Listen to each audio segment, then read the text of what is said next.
Praise the Lord. Today, March 4th, 2026, Wednesday.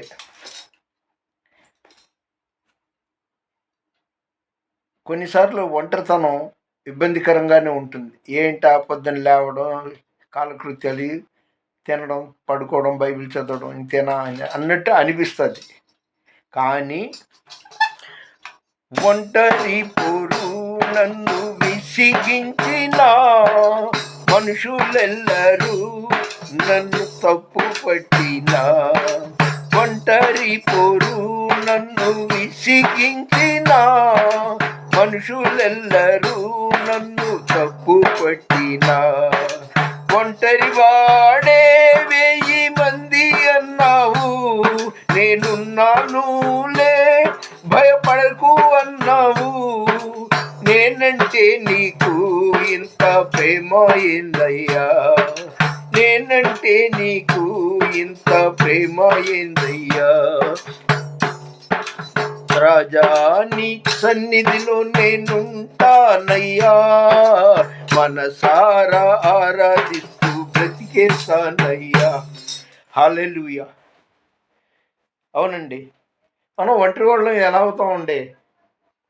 ఆయన స్వయంగా ఎన్నికలేని మట్టి వారమైన మనతో ఏమంటున్నాడంటే, యెషయా 60వ అధ్యాయం 22వ వచనం, వారిలో ఒంటరి అయిన వాడు 1000 మంది అగును,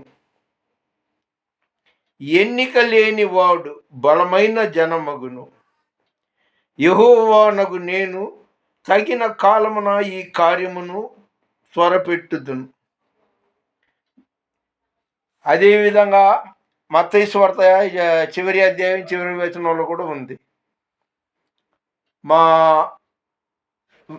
వియపురాలు ఒక ఆవిడికి పెరాలసిస్తో బాధపడుతుంది. ఆమెకు చాకిరీలు చేయటానికి అయిన వాళ్ళు ఉన్నారు, ఖర్చు పెట్టడానికి కావలసిన డబ్బు ఉంది.